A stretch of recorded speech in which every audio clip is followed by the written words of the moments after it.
job interview is one of the most anxiety-provoking situations most people can find themselves in, even when they go to plan. But what happens when you have your worst interview ever?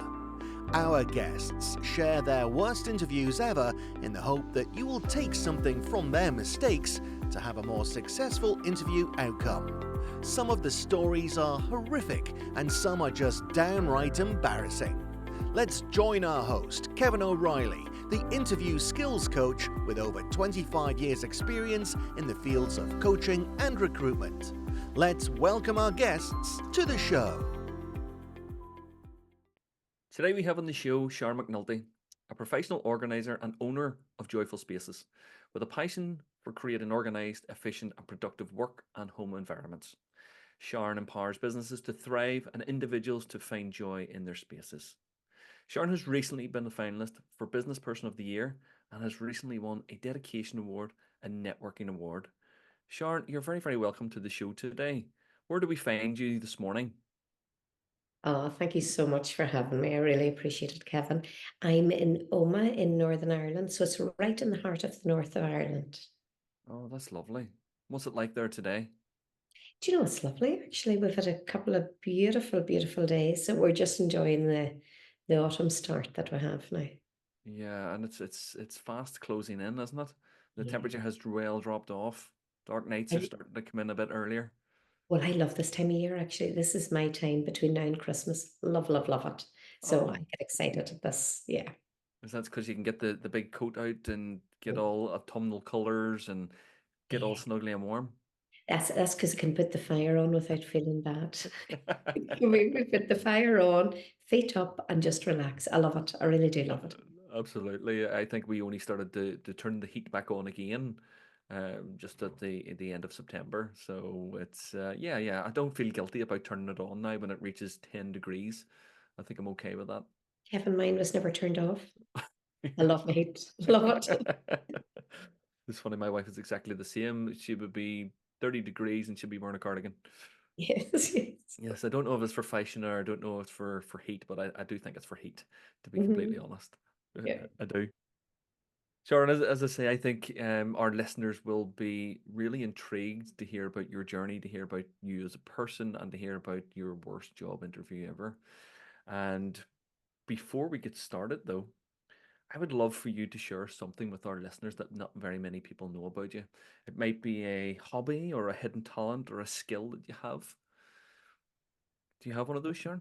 I do, actually. I do. And it is something that not many people know, except those closest. I have um, done 2 parachute jumps.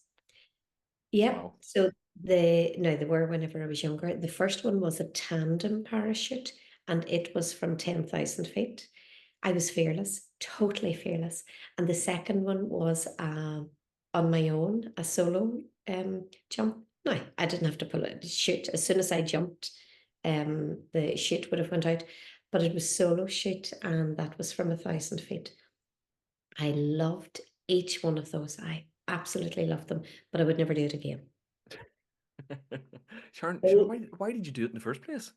Oh, I just love that adrenaline. Whenever I was younger, it just I would have went on anything like that. However, once I had children, I realized no, I can't. I now am responsible for 3 fabulous, fabulous children, and I suppose that totally.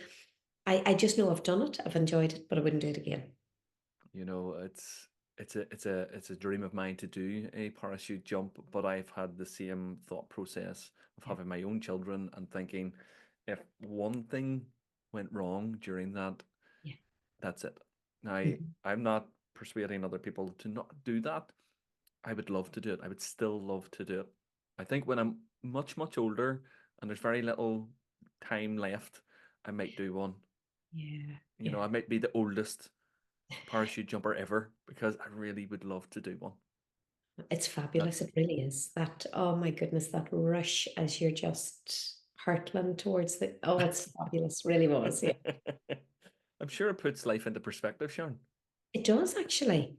And it was Yeah. just that silence. As you jumped out, that silence, nothing was happening. It didn't appear to be happening. But I was very aware of everything that I could Mm. see, that I could, oh, it was just wonderful, but there was no sound at all. Isn't that interesting? Wow. Even though that the plane was, I had just come out of the plane and it had to have been noisy. I didn't hear a thing. I Wow. just was present. And that's it, isn't it? You were hyper present because there was nothing else that was going through your mind. There Yeah, was nothing. There was no worried about did I do this or I have to do this. It was just I'm yeah, here, I'm yeah. present. What a place to be. I know. Whereas by rights, I should have been thinking, okay, when do I pull the cord? What if the cord doesn't pull? All of that. None of that, which was so interesting. Well, that's very true, Sharon. Actually, it might have been it might have been the last thing you thought about was nothing. It's right, If you hadn't nothing. remembered to pull the cord. That's very true. Absolutely. Yeah. Sharon, thank you very much for sharing that. This sounds like you're a bit of a daredevil, or at least you were back then a bit of a daredevil. But I think this is leading more so into your life now, starting your own business. It takes someone with a different mindset and a different thought process to really go out there and start their own business. But before that, you would have had to been on the journey, working for other people, having to have these interviews, Yeah. and potentially even been in a position where you were taking interviews as well. Is there one particular real highlight of your career that you'd love to share with us today? Yeah, I had no intention of being a business owner. I really hadn't, Kevin. It happened by default. It happened by accident. I was a midwife and a health visitor for 31 years. Loved what I did. I loved it with a passion. And even now, whenever I see a baby, I just think, oh my goodness, it just brings it back. I love it. But so my business happened simply because I was struggling as a mum. I was a single mum with three children, and I was really struggling to keep on top of my home. It was overwhelming. I spent my time tidying, thinking about tidying, feeling guilty that it wasn't tidy. Now, on the surface, it all looked lovely and it was really organized. But had you looked into my cupboards, it was a mess. It really was. So whenever anybody would come, and it was a busy house, whenever anybody would come, I would think, what will they think? Couldn't get past it. And then I came upon Marie Kondo's system of how to organize. I put it into action and it transformed my world. And so much so that I knew that I had to share this message. It became my purpose in life. So for me, that was the big thing, to go from being an employee for all those years to setting up a business. And again, I didn't intend doing it as business initially. I just wanted to go and be trained by her. But once I did, oh my word, I thought, and the amount of people I've been able to help because of that. So the highlight of my, I suppose, career so far is having the courage Mm. to take that leap of faith into being an entrepreneur, businesswoman, whatever you want to call it, and setting up my own business. But it's not a choice. It's something I had to do. It's your calling. It feels like it's actually pulling you towards where you need to go. Yeah, which is so interesting because had anybody said to me, come on a podcast, I'd need to resuscitate it. I never put it out there. I wasn't even on social media, any of that. And I think that's because this is my purpose, this is my calling. I know the difference it's made for me, and I know how many people out there are overwhelmed by their home. So I Mm. know it's something that I can share with others so that they can, I suppose, have an easier life too. Yeah, I love that. I think that's why most businesses really thrive. Most good businesses thrives is that they solve a problem for people, Mhm. and your business clearly solves multiple Yeah, problems for people. yeah. You know, Mhm. you might have that sort of mentality that everything needs to be in its right place. My mother always brought us up with the little quote of everything has its place and everything in its place and everything has its place. Absolutely. And to this day, that doesn't leave me. You know, I can tell you right now where everything is in my house. As long as I have put it down there, I could tell you exactly where it is because that's Yeah. the place that it belongs. Now, living in a house of six that I have, it rarely does these things stay ever in their place. or the place that I would like them in. So Mhm. sometimes you got to be a little more flexible with that.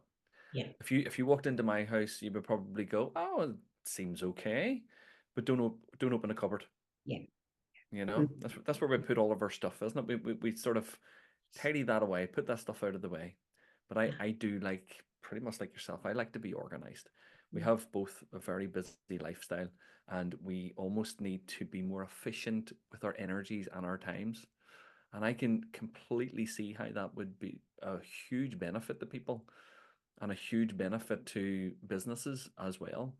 If they're trying to maximize their efforts and maximize their time, well, why spend 35 minutes looking for a stapler?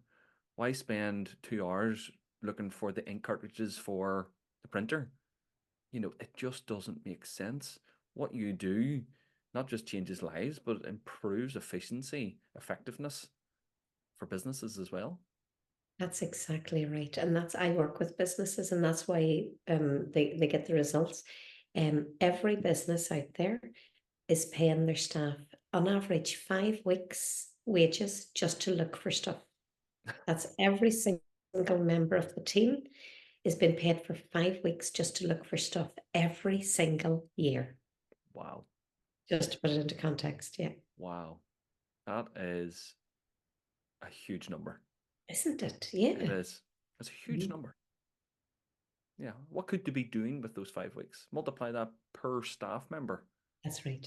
Yeah. High income generating activities. Yeah. Mhm. Absolutely. Actually doing things that they're paid to do, other than looking for things that should be there to hand or easy to find. Yeah. Do you know, Sharon, just as you say that, I remember back when I was working for organizations, and that's that's so accurate. I Yeah. can remember trying to find certain things to the point where I almost became then a hoarder Mhm. because I wanted to be able to see it. I Mhm. wanted to be able to look at it. Didn't mean I needed it there and then, but I needed to know that I had it as and when I did need it. Because there was always those things that you do need constantly all the time. And there's always those things that should be to hand so that it completely improves your efficiency. Mhm. Yeah. And really, with a good system, you don't need to be looking at it all the time, but you No, need a system to find it easily that everybody knows. yeah. That's Sharon, that's a really good life lesson. Yeah. Not just for stuff, but Mhm. even for our mind. Yeah. Storing information in certain places that it's easy for us to recall and find quickly and easily. There's a huge sort of behind the scenes to what you do. Yeah. And I didn't realize it at the start, which is why the more I've really got into this, the more I've realized it's not about the stuff. It's never been about the stuff. No, It's how the stuff makes us feel, the frustration, the irritation, the anger, or even the anxiety and depression. That's what we're trying to streamline people's day so that they've a lot more joy in their life. That's really what it is. we have the time and the space for that joy. Totally. Totally. Yeah, it's impactful. Yeah. Sharon, absolutely love that. I love that. And before this call, you know, I wasn't as a deep of an understander as I am now. And that's really impressive. It's a Yeah. really brilliant business. Yeah. Really Mhm. brilliant business. And thank you for starting this up. Thank you. It's something I had to do. Again, you're back to mission about your purpose in life. I can't hold on to this information myself because I know how much it really enhances Mhm. somebody's life. Plus, by the time we're 70, we will have spent almost a full year of our life searching for items in our homes. That's Wow. 355 days we'll have spent, 24 hours, 320 or 355 days searching for items in our home. So again, what could we have spent that time doing? Oh my It's just, goodness. yeah. People say they've no time. That's why we've no time. Yeah. I'm not a great fan of that saying of no time. Yeah. Usually when I hear someone say I have no time, what I actually hear is I have that is not high on my priority list to do. Yeah. Mhm. You know, and that is normally the case when people who say I have no time, it's because they have so many things been put on top of them. They're overwhelmed to a point that they find it difficult to prioritize. But it's usually taking that little step back to understand. Yeah, that's exactly it.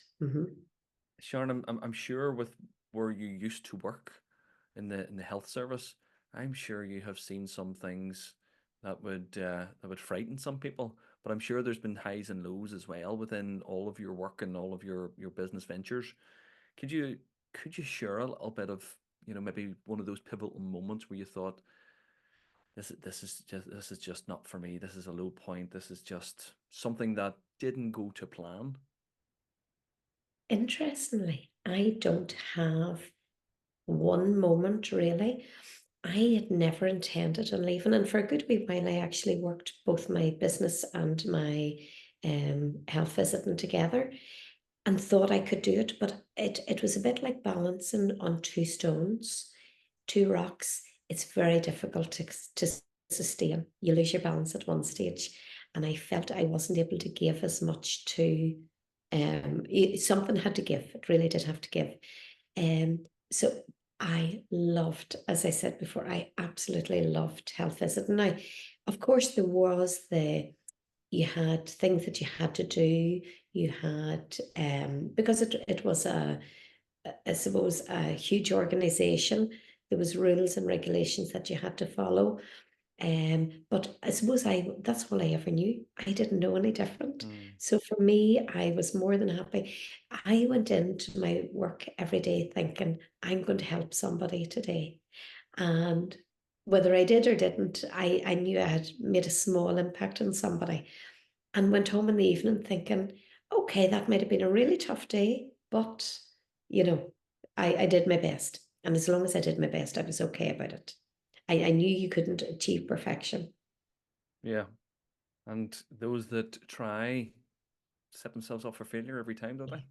Yeah. And maybe at the start of my career, I would have done that. Mm. But, with experience, I realized, no, you just can't. Yeah, and I've, again, very similar to yourself. Potentially at the start of my career, you would have tried to um, live up to somebody else's perfection. Mhm. It may not have been your own, but you would have been trying to achieve to impress, Yeah.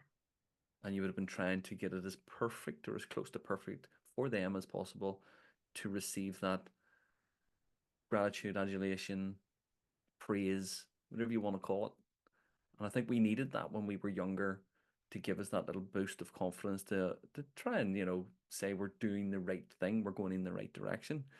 But I do love how you sound like a person that needs purpose in what they do. Yeah. Yeah. Even when you were in the health service, it sounded like your purpose was to help at least one person every day. And if you'd done that, you were happy to go home. Yeah. Yeah. And now At in the your start, yeah, at the start of my career, I would have been, I wanted to save the world. I wanted to change everybody. But really quickly, I realized then, no, that this has to come from inner. I have to actually work on what I can do. And once I made that shift, it was fabulous. As you say, once I found my purpose and realized that even those small changes, those small steps made a difference. Yeah, I came home and realized, yeah, that was a good day. Maybe on paper it wasn't, but it was a good day. Yeah, and I think that's it, isn't it? If we have a purpose in life, it doesn't matter what's sort of thrown at us. We can be grateful for those small achievements we do or we have or we make every Yeah. single day. And I know that your purpose is to help people, because that comes through in what you're saying, both in your previous career and in your current business. It is to help people and make them better. And there is a bit of an overlap. Again, you and I both have a very similar outlook in life with regards to our purposes. I have a purpose. That's what gets me out of bed every morning. It is to help people. But my purpose is to inspire action in people so that they can be better than they were yesterday. Now, those are small little steps, but it's about inspiring that action. It's okay inspiring someone, but if you don't inspire them to action, it's not very helpful. Sharon, I love how you were able to look at and reflect upon your situation and understand that there wasn't actually any sort of low points. That says a lot about you as a person. And you mentioned you were a single parent of 3 kids. And it just shows that sort of mindset that you have. You have to be strong. You have to be resilient. And I get it. Don't get me wrong. I get there's times when we can't always be. Mhm. But you've clearly, you're a person that has put strategies in place that you're maximizing everything that you're doing. And you're very efficient with what you're doing. And that should be congratulated, Sharon, and acknowledged. Thank you. Thank you. No And the problem at right all. people around me, and I think that's important. Oh, yes, most definitely. Yeah. Most Yes. definitely. Most definitely. Okay. Was there any sort of lessons you probably would like to share with our listeners with regards to those moments in your life, those high moments, those lower moments, and and what would they be, Sharon? Yeah. On the whole, I am a really optimistic person. In fact, even as a child, my sister would have said, "You'd have fallen into the river and come out dry." I never looked for the downside in anything, but it was just my default completely. So while there would have been a period in my life maybe whenever things didn't go as planned, um, it I suppose with reflection, with hindsight, I realize that has made me the person I am today, 100%. But and I can look back on it and think I'm so glad everything happened the way it did because I have the 3 most wonderful, wonderful children. Many they're adults now, but they're just amazing. I am so blessed to have them. So from that point of view, I still remain optimistic. Now, I will occasionally think I do have doubts and I do have all the usual, but on the whole, I look for the cup running over and I do gratitude every morning. I Mm-hmm. think that's so important. Mm-hmm. Again, I never did gratitude. Interestingly, I never did gratitude or anything back then. I didn't even know it was a thing.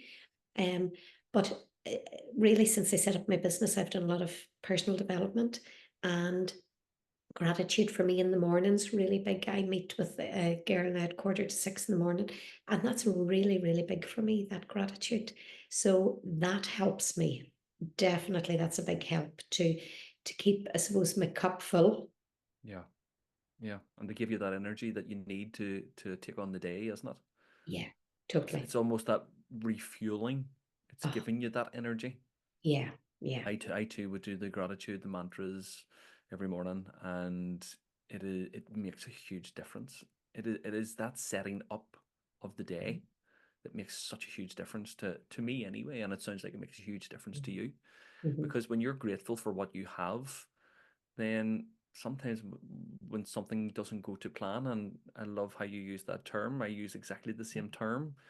When it doesn't go to plan, then you can be appreciative of what you actually have. yeah. It Mhm. doesn't mean that you're not working any harder. It doesn't mean that you're potentially not a little disappointed. It just means that you can deal with that moment where others may not deal with it effectively. Yeah. And I do love that little saying that your sister uses, if you fell into the river, you'd come out dry. And she was right, I didn't know I that there was love that. any other way. Yeah. It just, so again, it sounds like you have those sort of values and you have those that purpose. And now you understand that. You understand your purpose, you understand your values. What would you say is potentially one of the most important values that any candidate coming in for any type of interview should have? Oh, that's an interesting one, actually.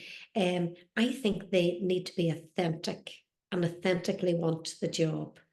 Because if they don't, I do think if they're coming in just to fill a gap in their career, but if they're authentic and as an interviewer, you can pick up on, yes, they really want this job, but for the right reasons. Hmm. I think that's so important. And what does that word mean to you, Sharon? What does authentic mean? Authentic means they are their own person. There's no mask on. They're not trying to be who they're not. They are, if you see them in any setting, they'll be the same. So if you were to slice them in half, they would be the same on the inside as the outside. Wonderful. And I think that there's a theme across all of our guests, and they do mention authenticity. Yeah. And it is not just being yourself.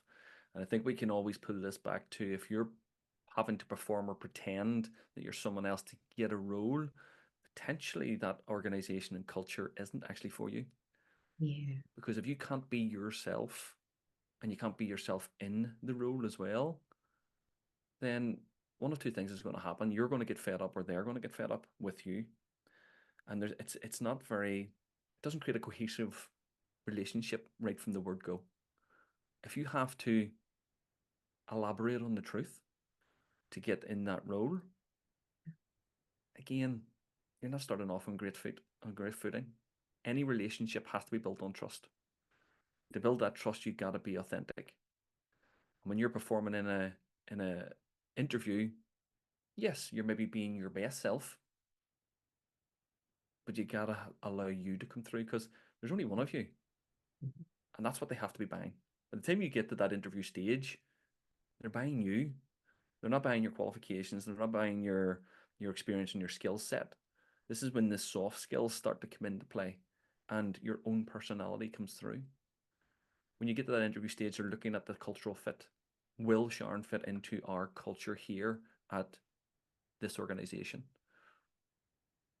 And if you can't, then potentially you're doing both yourselves a favor by not going for that role.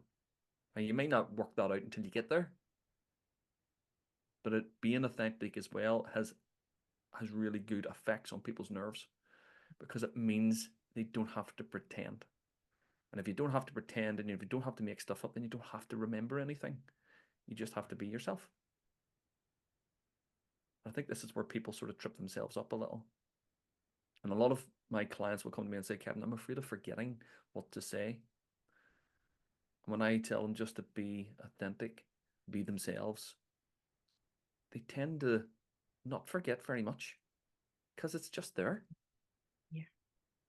And again, back to what you do, it's about organizing that information, putting it in places that you know where it's going to be, that you can recall it very quickly or find it quickly. And that's what we do with our clients. And it's again, isn't it? It's you and I seem to be, our businesses seem to be quite parallel, almost with strip away what we do, but our values seem to be the same. Our purposes are very, very similar. The organization is highly important, and our values seem to be very aligned. Sharon, you and I would have worked very well together in an organization, I think. I think so. I Yeah, think so. I really definitely. Yeah. think so. Okay. So if we pull this back now to the interview situation, I'm sure you've sat on a few panels yourself as an interviewer. There's bound to be a time where you've had these two candidates almost identical in every way. How do you make that decision? What sort of goes through your head? Talk us through that process, would you?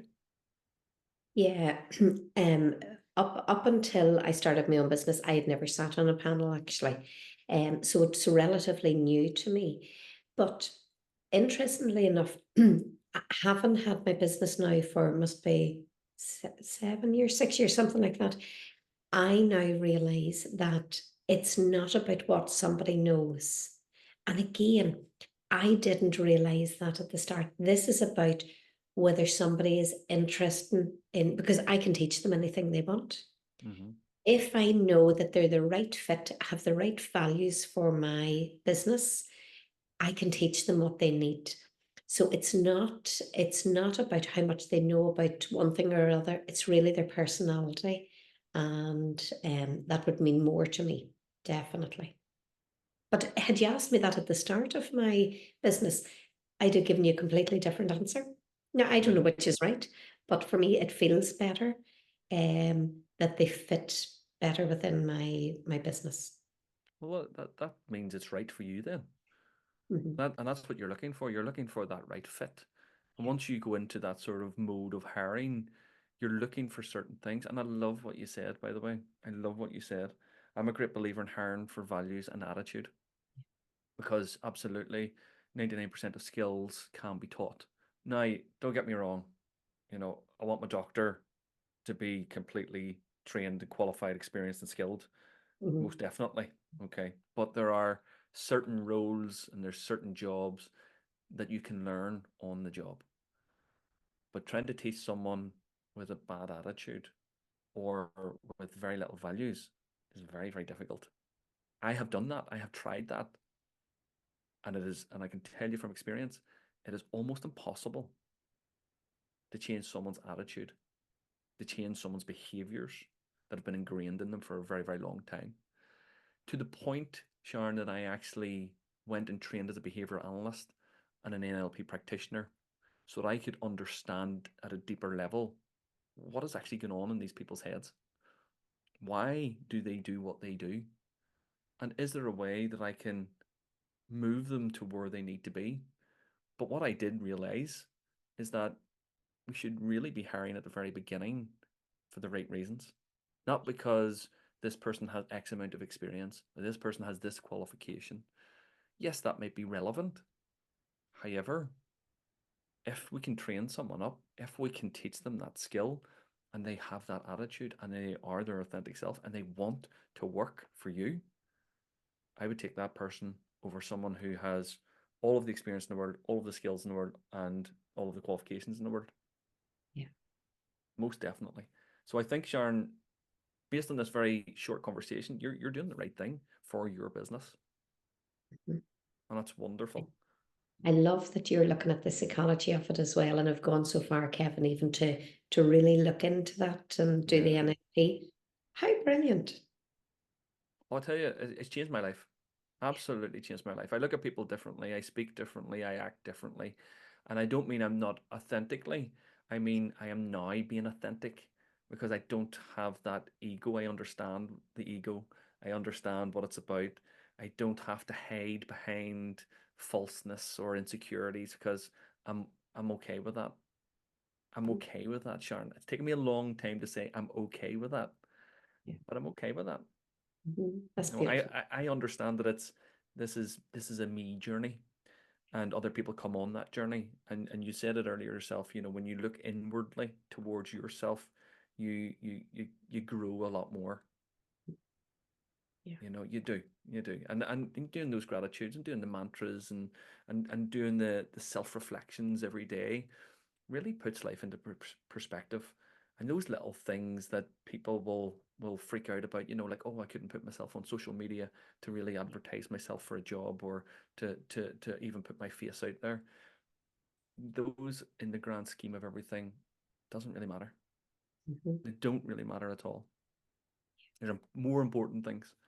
And I think when more people start to realize this, and with the self development, when more people start to realize this, that's when they get to the stage where they go, okay, that's a you problem. That's not a me problem. Mhm. Okay, you don't like me. That's a you problem. Yeah. Yeah. Okay, and you become free. I think free is the word I'm looking for. You become free. Mhm. Yeah. You're not restricted by what you think other people think. You're not restricted by guilt. You're not restricted by um, embarrassment, fear. It's so free. It's probably exactly like jumping out of an aeroplane on your own Mhm. and hurtling to the ground. You're in that moment. There's nothing else you think about. You're just free and you feel like that. And interestingly enough, one of my mentors had said, Kevin, because I've always had mentors the whole way around. For me, that was I didn't want to take the scenic route. And what one of my mentors said, Sharon, I didn't want to appear on social media, just like you were saying there. I was in all the feelings you had talked about, that was me. And what would people think of me? All of that. And one of my mentors said, Sharon, that is so selfish of you. How dare you? And because I never saw myself as selfish. And I thought, oh, wow, that was the turning point for me. That had such an emotional impact for me. And I Mm. agree 100%. How dare I not? How dare I not? I have a story. I have something to share with somebody that'll improve their lives. And once I turned it around like that, no, I don't care. I really don't. And as you say, people, you're not for everybody. You're just not. Yeah. So yeah. But But if you have one person by that, post, that's a good job. Yeah, and I think that's the attitude, isn't it? Again, shining through and your values shining through. And I Yeah. love that you still have mentors. I myself still have mentors. I potentially at this moment in time have 3 mentors, Mm. and I wouldn't do without them. Yeah. I wouldn't do without them because everybody has blind spots, and I like to find out what mine are so I could work a little more on them. But we also have areas of strength that we want to maximize. We really want to drive those areas, and that's what our mentors or our coaches do. They Mhm. really drive those areas, and I love that, Sharon. I love that. There's lots of takeaways already here within this conversation, and we're not even half the way through. So there's bound to be a time. Now you've said that you've only recently started to do interviews, and there has to be a time when you have found yourself faced with an interview candidate, and they've asked you a question, and you've sat there and you thought, "Wow, that's a wonderful question. That is an absolutely wonderful question." Could you recall that question and why you felt it to be so wonderful? I haven't had that Oh, because so I've maybe interviewed, I would say maybe maybe 12 people. And I haven't, but I have knowledge of somebody who had sat in a panel and got that. And they had, and I suppose you would normally get the bog standard, what's the rate of pay, um, what is I suppose, annual leave allowance, all of that. And that's what you almost expect, isn't it? But I haven't actually had that myself. I do know that I speak to everybody that I've interviewed beforehand, and we answer a lot of our questions beforehand. mm-hmm. And maybe it's that personal touch has made a difference because they've asked a lot of what they wanted to before the interview.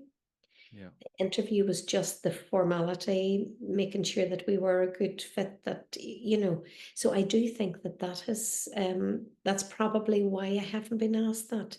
Now, I have been asked questions beforehand, and I'm trying to think have any of them made me stop.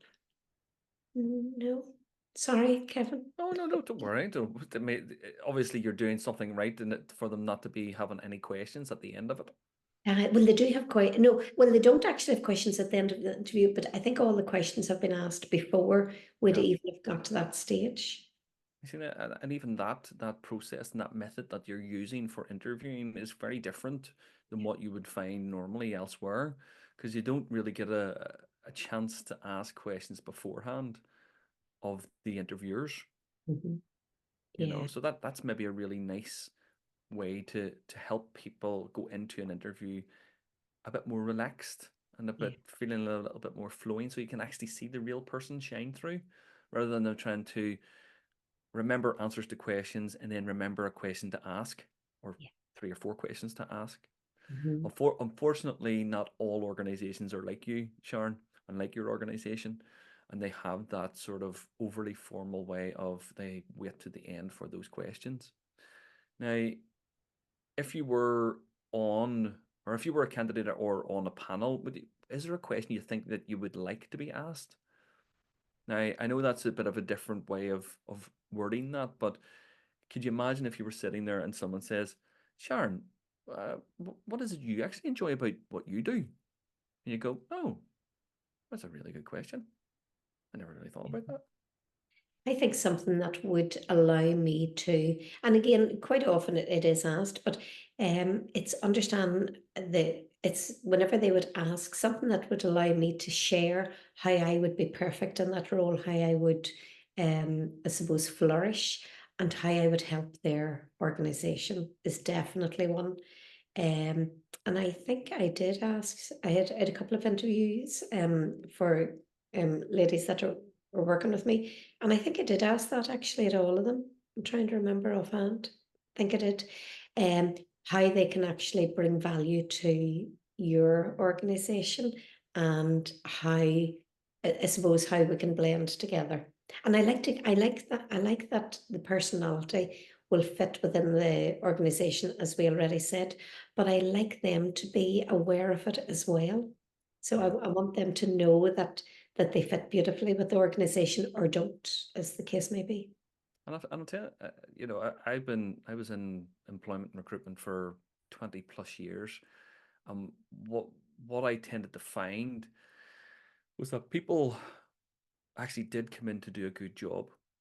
They did. But unfortunately, sometimes the fit wasn't there. So that whether it be that cultural fit, whether it be that attitudinal fit, whether it be that value fit, it wasn't there. And it wasn't that that person was a bad person or that person set out to be an employee that did very little. They just weren't a great fit for that organization or that culture. Now, that doesn't mean that they went to something equivalent somewhere else that they wouldn't fit there. And I think hiring managers and firing managers have a real responsibility in how they do that and how they let people go, because it can really affect their self-worth going forward. And it's, and I think that should be addressed a little bit better than what it is. I have unfortunately been in the position where I've had to let people go. And it took me a very long time to come to that realization that they just weren't a good fit for that organization at that time. And it wasn't that they were bad at their job. It wasn't that they were a bad person. It wasn't that they set out to do things wrong. They just weren't the right person for this organization at that time. Yeah. And that comes across a lot less judgmental on that person. Yeah. And I've actually had people to thank me and say, Kevin, you're absolutely right. This is not the right organization or culture for me. Thank you. Thank you. I wanted to leave, but I couldn't bring myself to do that. Yeah. So I think the way I always looked at it was, again, I'm trying to help. I'm trying to help that person. I'm trying to help their future. I'm trying to help our organization. I'm trying to help everybody. And Stephen Covey, I'm not sure, do you know Stephen Covey, yeah, author and management consultant the world over. I love his books, and it always reminded me of that. One of the rules, the 7 Habits of Highly Effective People. Win-win. Everybody wins. Yeah. And it just sits so well with me. All of those habits that he has created and talked about, they just sit well with me. The organizational, the sharpening of the tool, the keeping it sharp so that when you need it. It's very similar to what you do, Sharon, in a sense that you put things in places so that you know where they are when you need them. Yeah. You And don't the hide earlier them. you do that, the better, I think, within that. Whenever that you realize that there's something just off, that something not happening or not right, Yeah. because you free them then to go off and do whatever they need to. Yeah. Absolutely. Absolutely. And I know you'd said that you'd only had a very small amount of interviews as on the panel yourself. Mm-hmm. But there's bound to be times where you've seen something you've went, ooh, what's that about? Or you've heard something that's been said and you've went, oh, that's about weird and wonderful, or I don't think that's going to be a good fit for us. Or there's something that's just, you get that gut feeling. Yeah. Sharon, give us sort of 3 of those red flags, Mm-hmm. if you don't mind. Oh, there was one occasion, and it was during COVID, so the interviews were taking place on Zoom. Mm-hmm. And one woman couldn't come on Zoom because she didn't have a good and good enough internet connection. Whereas I was thinking, okay, I would have expected somebody then to go to a place where it was an interview after all. And I felt that person was reading the answers. So that was going to be a definite no. No, she had all the right answers. She'd absolutely taken every single box. But my gut was just telling me, no, absolutely no, this just isn't right. So that was a definite. So even if you have all the right answers and it doesn't feel right, it's a no. And I suppose I had another experience where somebody had got through, just like yourself, and had worked with me for a while and very quickly realized that they didn't have the right intentions at heart. Absolutely didn't. and it was just time to say goodbye. And I wish her well, I really do, but I just don't need that association with my company. Absolutely not. To me, my values are so important, and and I suppose that's my reputation. That's Mm-hmm. absolutely my reputation. So even if something doesn't feel right, I have to go with it. I absolutely have to go with my gut. Plus, I think I have to be careful, taking into account what other people say as well. Whenever members of the team were saying things the whole way along, I would have maybe made not an excuse, but been devil's advocate. Would this have been why? But I should have listened earlier. So while that wasn't on the panel, that was afterwards. I should have, whenever I'd said to you, the earlier the better, I didn't take my own advice. I let that go on too long, what other people in the team were saying, and I should have done something earlier. So they're my three things. Yeah. It's not too late. Do it, to do it at the time, do it then. But if you can do it earlier and trust your gut. Yeah. I think the gut has a lot to answer for. Yeah, They say that the gut is the first mind and your actual mind is the second mind. I know. That's what they say. And they believe that the gut is actually your subconscious. Yeah, So you yeah, have seen it or heard it or felt it in the past somewhere. You can't label it. You can't put a label on it. So logically, you don't know what that is. So mhm, the body then tells you something different. yeah, Now, the body can do lots of different things and it can make you seem like something or seem that something is not the same. For example, if you have to go to that interview, you get those butterflies in the stomach. Well, those could be excitement butterflies. You just don't know. You just don't know because you're not reflecting, you're not potentially trained well enough to understand that feeling. You haven't reflected to say, what does that feeling actually mean? Does that mean I'm excited? Does that mean I'm afraid? Once you start understanding what that gut feeling is, you make better decisions with a gut feeling. Now, yeah. Sharon, there's one other little technique I've read and heard about making decisions, by the way, and it's if you need to pee, you make Mm. better decisions Okay. because there's an urgency to make the Oh, decision. Okay, so if you have to make a very important decision, a couple of big glasses of water and hold that thought for a little while until the point where you potentially are about to burst, and then make your decision. never knew that. There you go. Mhm. Every day's a learning day, It isn't it? is. It is. It is. Yeah. Absolutely is. That's brilliant. Oh, I love those. I love those three red flags as well, Sharon. You're absolutely right. Those are so important. mhm, So important. Making those decisions early, listening to that gut, and mhm. ensuring that even if it doesn't seem right, you have to go with that. Yeah, You know. yeah. Mhm. Yeah. Love it, Sharon. Love it. Okay. Now, out of those small numbers that you have potentially had to date, has there any of them really went above and beyond to really stand out as a candidate? And if so, what was it that they actually did? Oh, trying to think what they did. Um, I actually headhunted two of them.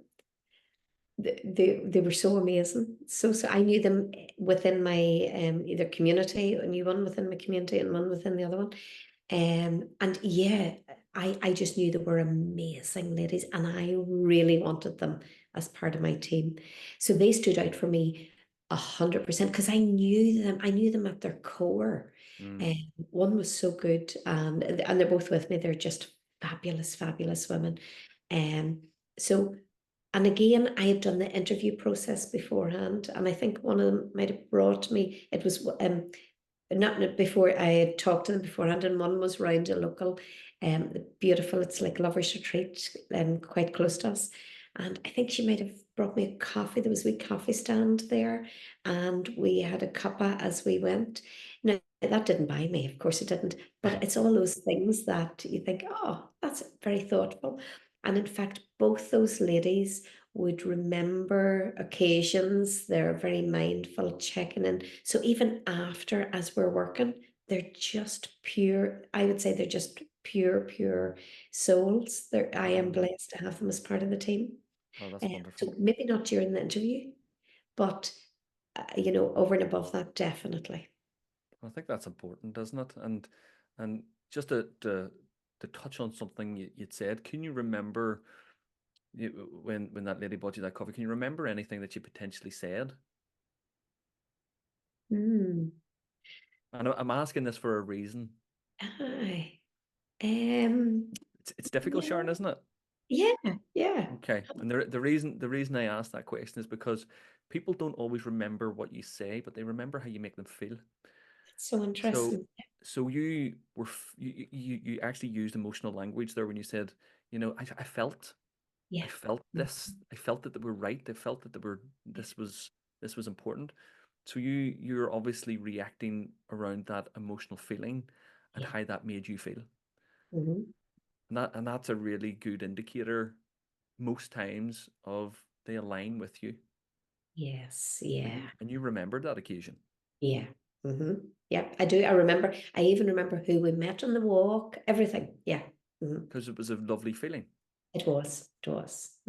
And you're smiling now for the Yeah. listeners that can't see. You're even smiling as we're talking about this, and I think that's a real good indicator that Mhm. that feeling you're now feeling also.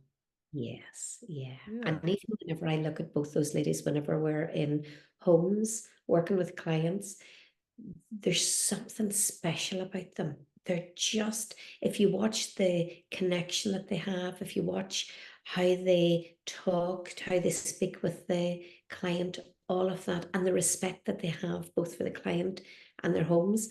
So while they didn't stand out at interview, I think I sort of knew them how amazing they were anyway. But working with them since then, my goodness me, is just cementing that. It really Yeah, is. I Yeah. think it's giving people a chance, isn't it? The interview isn't the be all and end all, and I think that's Yeah. again something that we try to emphasize. It isn't the be all and end all. If organizations could look past that stodgy, structured interview process and look at the person and maybe even give them an opportunity.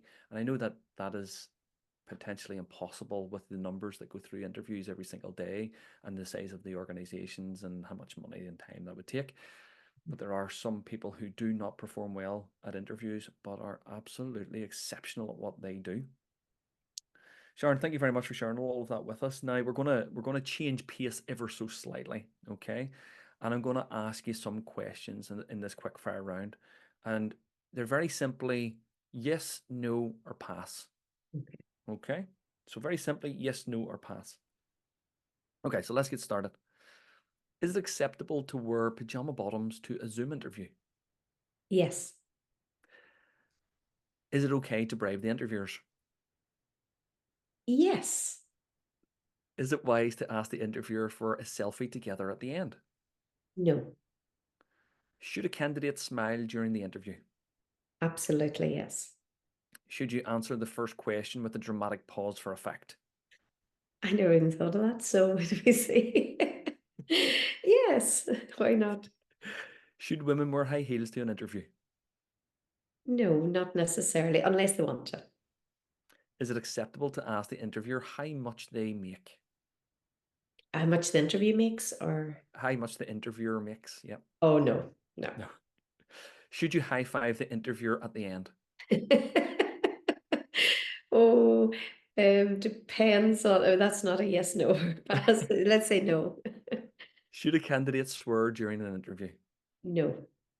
Is it acceptable to bring your mum to the interview for moral support? Um, no, but as a mom, I probably would have wanted my children to do that, but no, it's not.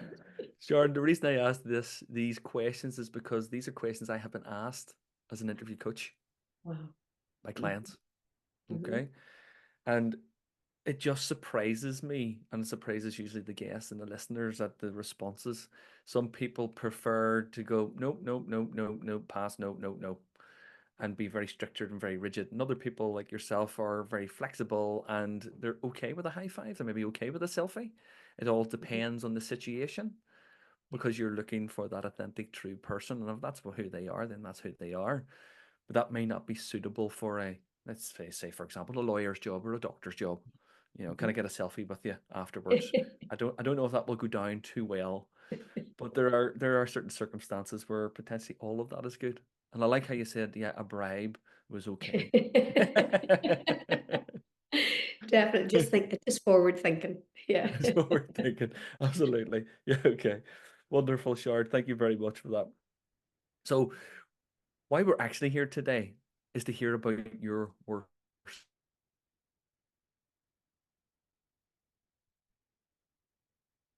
interview. Sharon, I service I, interviews are not always straightforward and they're not always really helpful or good.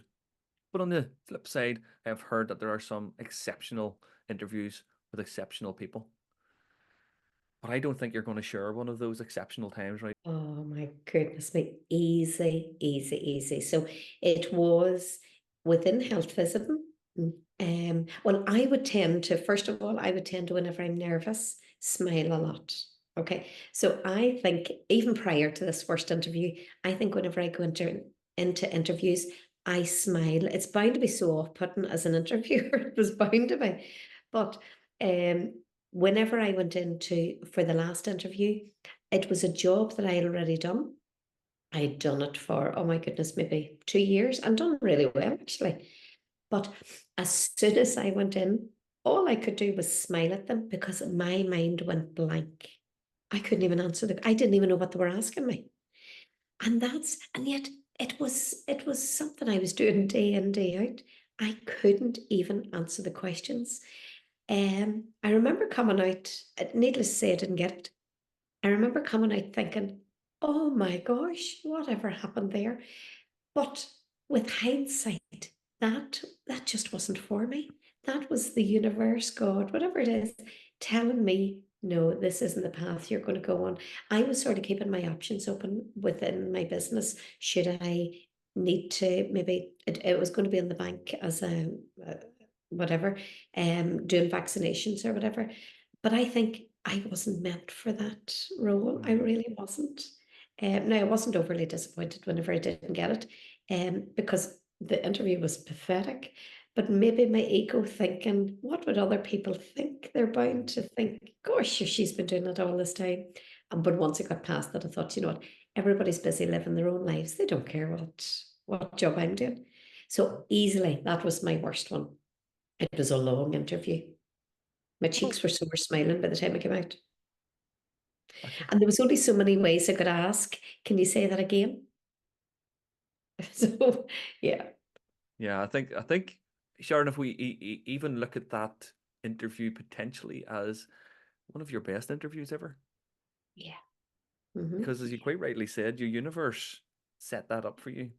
Hmm. You weren't overly disappointed when you finished, No. but should have said a lot. Yeah. Uh-huh. Should have said everything you needed to know there and then. And that potentially spurred you on to becoming the business owner that you are today and moved you into that place. Because potentially, if you had had or got that role, you may still be there. Mhm. You may still be Would- there because it's hard to leave a salary, it's hard to leave a monthly guaranteed income, and it's hard to leave positions of power or importance Yeah. within an Hmm. organization. Hmm. It is very difficult. So potentially that was actually your best interview ever. Yeah. That's a lovely spin. Yeah. Well, like yourself, I look for the silver linings and everything.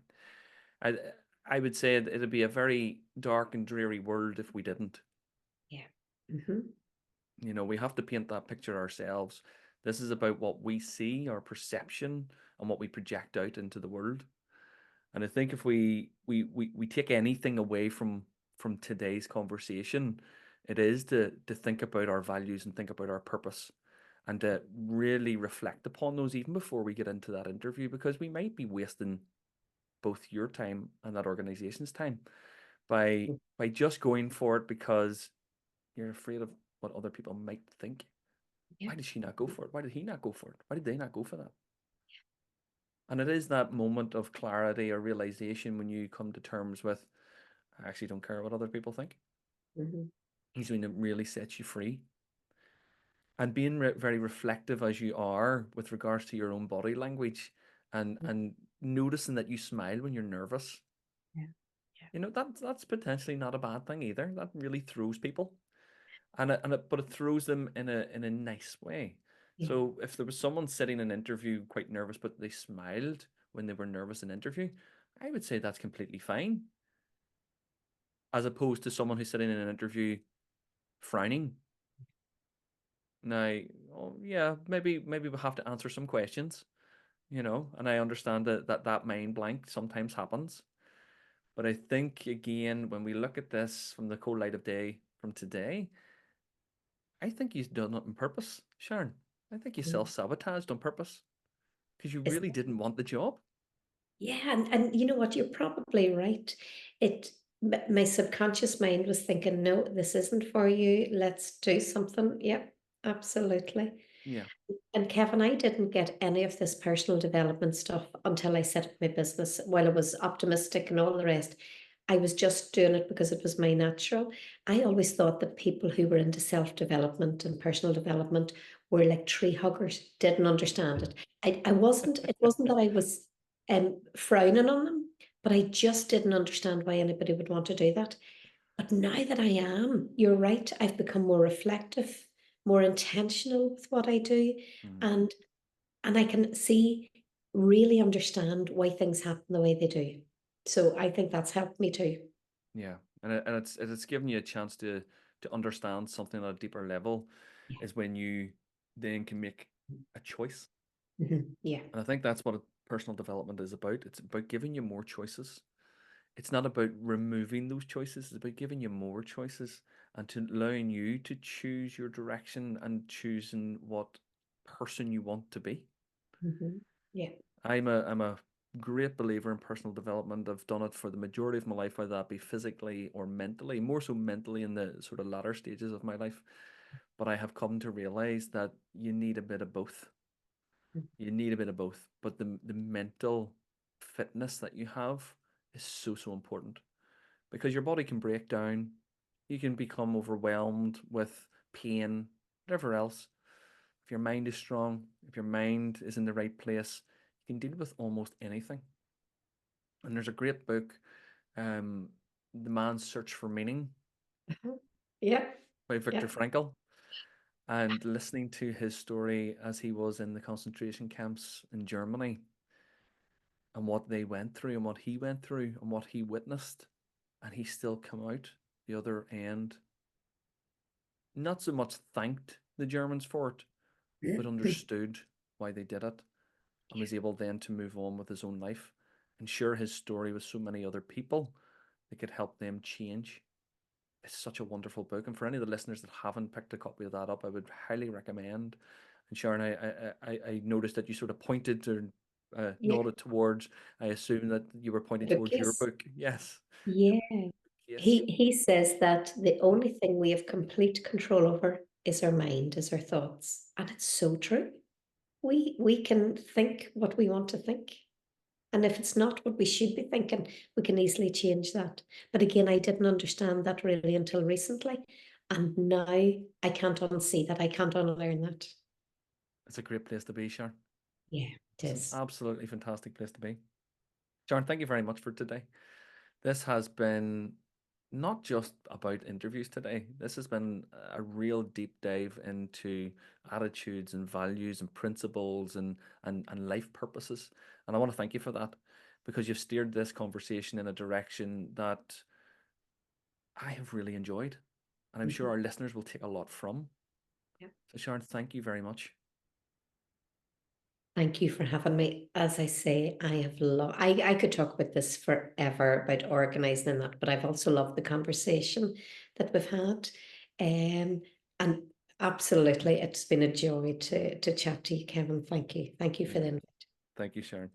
Sharon, where can our listeners find you? Okay, so I'm on all socials, not very well, but doing as well as I can do. So it's not my forte, but give me, I'm just going with the flow. So I'm on Instagram and Facebook as Joyful Spaces. So Joyful Spaces. And then I'm on LinkedIn as Sharon McNulty. So I'm on LinkedIn predominantly for helping business owners organize their workspaces, and Instagram and Facebook are where you'll find all the home organizing. Wonderful, Sharon. Thank you very much. It has been an absolute pleasure. and enjoy the rest of your day. I have no doubt that you will. With the attitude you have, it will be another fantastic day. Oh, I will indeed. Thank you, Kevin, and thank you to everybody for listening. Thank you. Thank you, and goodbye. For more details about our guest, or if you would like to be a guest, go to www.interviewskillscoach.co.uk/my-worst-interview-ever, or find us on Facebook or LinkedIn. And remember, on the other side of a successful interview is the life you deserve.